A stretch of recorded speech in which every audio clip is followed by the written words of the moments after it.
Assalamualaikum warahmatullahi wabarakatuh. Di sini saya Ikhwan Johar, NRP 052117 400044 akan menjelaskan tentang anggur dari sisi botani ekonomi.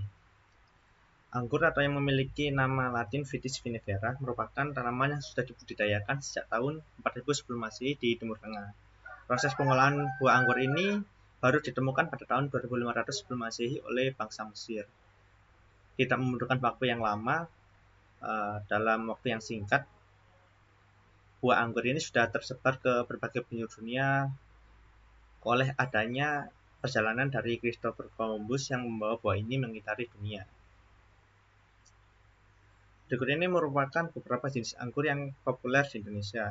Yang pertama merupakan anggur Jupiter dengan ciri-ciri warnanya keunguan, biru keunguan. Dan yang kedua merupakan anggur Ninel dengan ciri khas warna merah, agak bulat. Dan yang ketiga merupakan anggur Black Panther.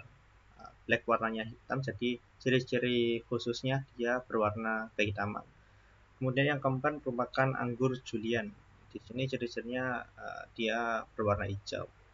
Dan yang kelima ini merupakan anggur Harold dengan ciri-ciri warna merah, tapi dia bentuknya lebih lonjong daripada anggur Ninel. Selanjutnya saya akan menjelaskan dari kondisi pertumbuhan tanaman anggur ini. Dari segi iklim, anggur merupakan tanaman yang hidup di dataran rendah. Tidak seperti kebanyakan tanaman lain, tanaman anggur ini justru membutuhkan musim kemarau yang panjang berkisar 4-7 bulan agar dapat tumbuh dengan baik serta dengan intensitas cahaya matahari yang tinggi. Curah hujan yang diperlukan juga cukup sedang. Tanaman ini hanya memerlukan 800 mm per tahun.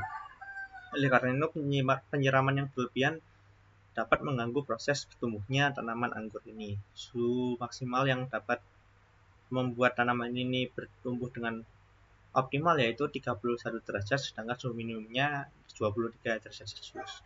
Dengan kelembapan udara berkisar antara 75-80%.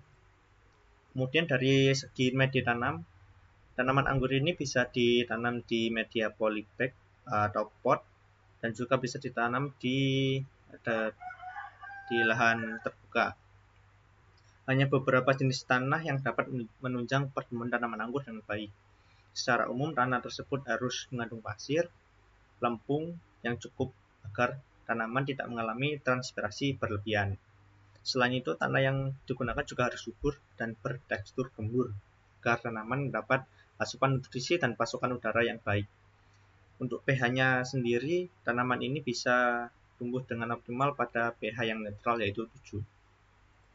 Berikut ini merupakan beberapa manfaat buah anggur yang dilansir dari website Alodokter. Yang pertama, dapat mengatasi gangguan pembuluh darah dan jantung. Kandungan yang dapat mengatasi gangguan tersebut adalah kandungan polifenol. Dan yang kedua merupakan mencegah penyakit kanker. Di sini bagian yang dapat dimanfaatkan yaitu kulit dan ekstrak biji buah anggur yang mengandung bahan alami sehingga dapat membantu memperlambat atau mencegah berbagai jenis kanker termasuk mulut, esofagus, faring, paru-paru, endometrium, usus besar, pankreas, dan prostat. Dan yang ketiga yaitu mengurangi gejala insufisiensi vena kronis. Ekstrak biji juga yang digunakan dalam membantu mengurangi gejala tersebut. Dan yang keempat yaitu dapat menurunkan tekanan darah tinggi. Di sini yang dapat digunakan untuk menurunkan tekanan darah tinggi yaitu kandungan kalium yang dimiliki oleh buah anggur tersebut. Selanjutnya manfaat yang kelima yaitu meningkatkan daya ingat. Nah, di sini terdapat penelitian yang menunjukkan bahwa buah-buahan yang kaya akan antioksidan seperti buah anggur ini dapat mengurangi stres oksidatif sehingga dapat meningkatkan kinerja memori verbal dan fungsi motorik serta mengatasi gangguan saraf otak. Kemudian manfaat yang kelima yaitu mengurangi risiko diabetes. Di sini dapat dilihat bahwa sebuah penelitian menunjukkan konsumsi 3 buah anggur, blueberry, kismis, apel, atau pir per minggu dapat mengurangi risiko diabetes tipe 2. Di sini karena anggur memiliki kandungan antioksidan yang tinggi. Kemudian manfaat selanjutnya itu melindungi retina mata. Menurut penelitian, buah anggur yang dikonsumsi secara teratur bisa membantu mencegah terjadinya gangguan pada retina mata. Dan manfaat yang terakhir yaitu memperlambat penuaan. Kandungan yang dapat digunakan untuk memperlambat penuaan ini adalah kandungan resveratrol yang bisa membantu mencegah penyakit degeneratif. Kemudian berikut ini merupakan beberapa produk olahan anggur yang bisa kita temui dalam kehidupan sehari-hari dengan mudah, yaitu yang pertama bahan pengoleh seperti selai, jelly, butter, atau marmalade. Yang kedua yaitu kismis, biasanya ada di roti-roti, produk olahan roti. Ini terbuat dari anggur yang dikeringkan. Yang ketiga yaitu jus anggur. Nah, ini merupakan minuman yang terbuat dari buah anggur yang dihaluskan atau di blender. Kemudian yang keempat yaitu grapeseed oil.